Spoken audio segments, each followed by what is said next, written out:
take a few minutes to show you an alternative card that I made from the World Card Making Day event, the virtual crafting event. If you missed that, they made a card using the Cottage Rose stamp set, which I don't have that one, so I used the hand penned petals with the penned flowers dies, the coordinating dies. This is the alternative card that I made during the event. Isn't that pretty?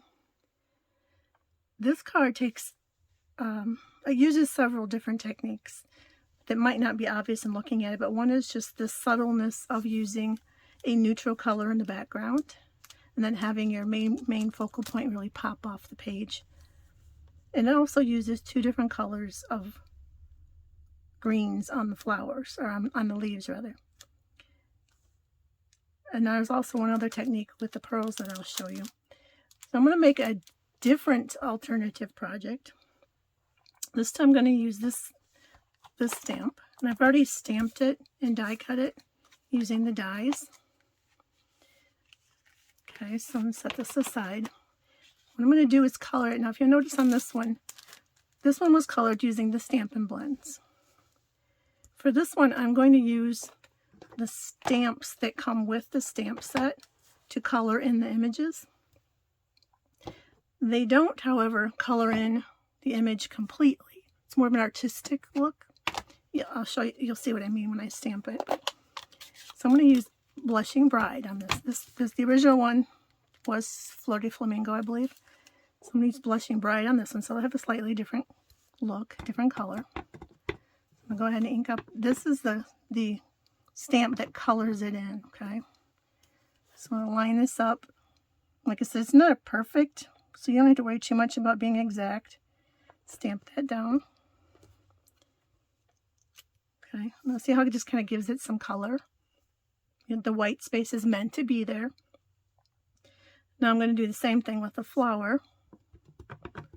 And again, it's not going to completely cover it in, but it'll get some color down. So it's kind of an artistic look. Okay.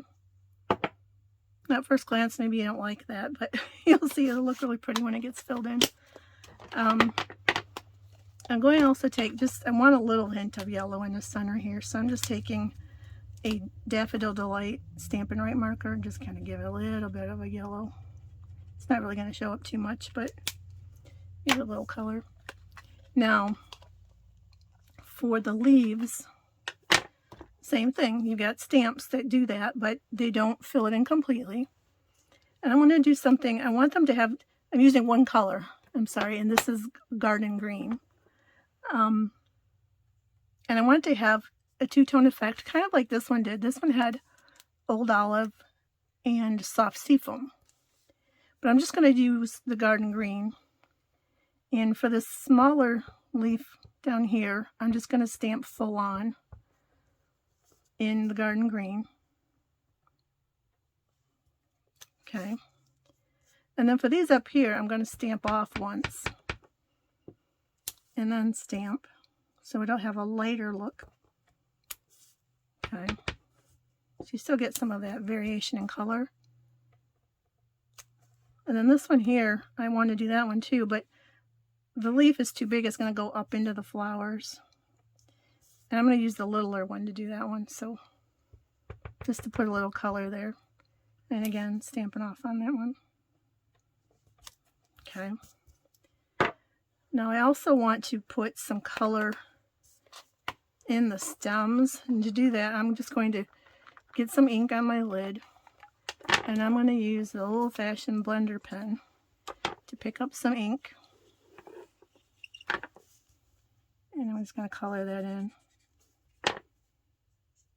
And I'm not trying to be too perfect because I want it to still have that artsy look to it. Okay. So there's that. I'm going to set that aside. I'm going to bring in a piece of Whisper White. And I'm going to use Crumb Cake. This is going to be our neutral color for that background look. A nice soft background look. So I'm going to ink this up with the same image that I stamped here.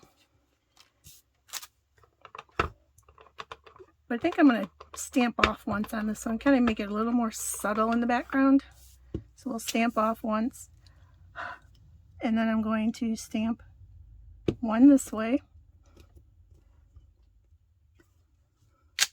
Okay, and I'm going to flip it over, and I'm going to stamp another one the opposite direction. And again, I'm going to stamp off once and stamp one going this way.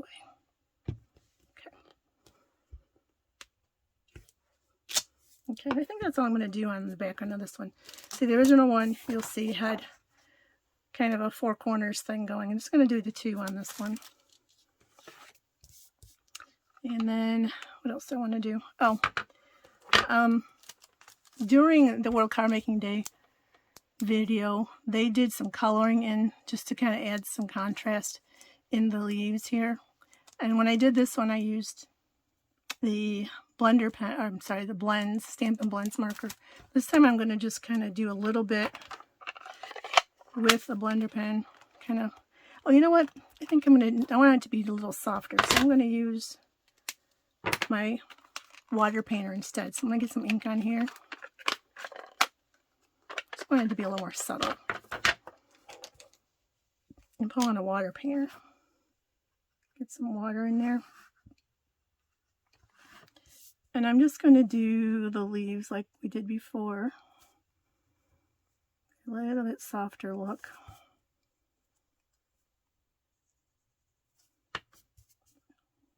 I'm not sure how much of this is going to show. We're going to cover it up. But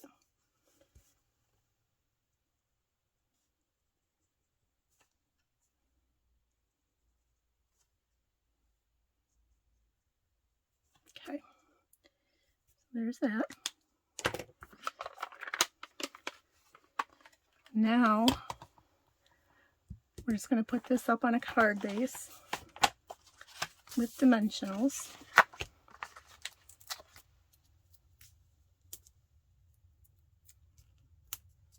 And one thing I want to tell you with dimensionals too, if you strategically place them, you can get the effect of having dimensional layers, but it will smoosh down in the envelope when you mail it, and I'll show you what I mean in just a second.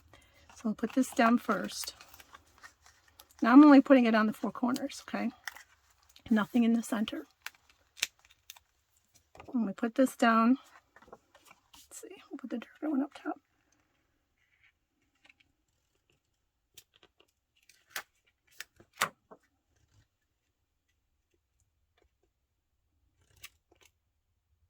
Okay, so there's that. Now here in the center there's nothing, right? But I'm going to put my focal point down in the center on dimensionals. Okay. So when you put it in an envelope, it's basically going to flatten down to be the same size all the way around. Okay, so see what I mean? There's dimensionals here and there's dimensionals here. So it's going to kind of go down when you put it in an envelope, but then it'll pop back up when you pull it out. Okay, just a little tip there. Now I want to put in the similar die cuts. So I actually use the same ones from the hand penned, from the pen, what's it called? Penned Flowers dies. I pulled in the leaf die here and the leaf die here. And that's the same ones I used on the original card. Tuck those in. But this time I'm gonna, I'm pulling a little liquid glue, just put a little bit on the ends. And I think maybe I will have them come out this way this time.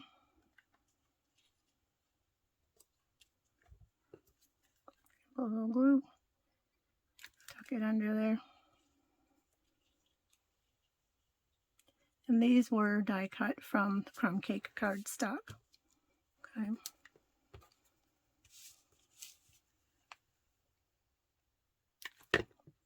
Kind of do just the opposite up here. Put one here. And the smaller one, two leaf up here. Okay. Maybe separate that a little bit. There we go. Now I want to put a greeting on here. Now one of the things when I chose these colors, I pulled in the Color Coach. So I used Blushing Bride for the petal, or for the flower petals, Garden Green for my stem and the leaves. Now, Highland Heather was the other choice, so I thought, well, why not? Let's see what it looks like.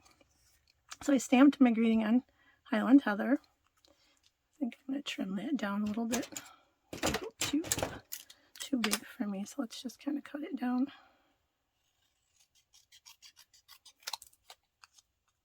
There, like that better.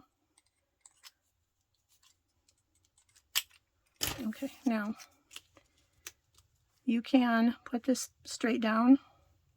You can put it on dimensionals. And there's still a little play under here, so there's nothing underneath of that in terms of dimensionals. The dimensional is here, and it's up in here. So I think I'm going to go ahead and stick some dimensionals on there.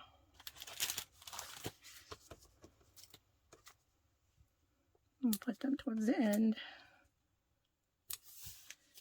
Okay.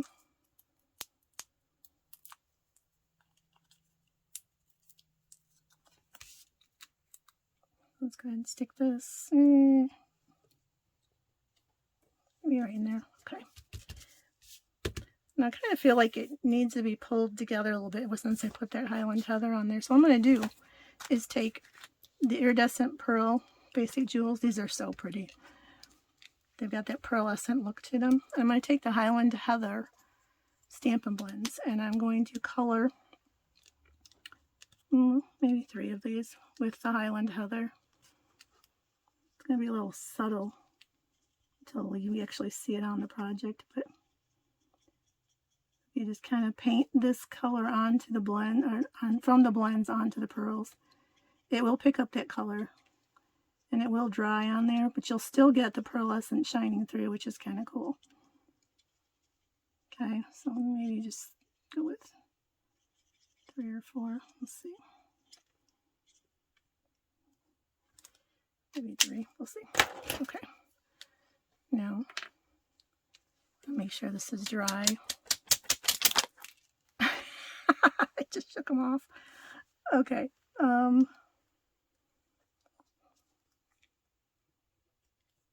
That is not the colored one. This is the colored one. One there.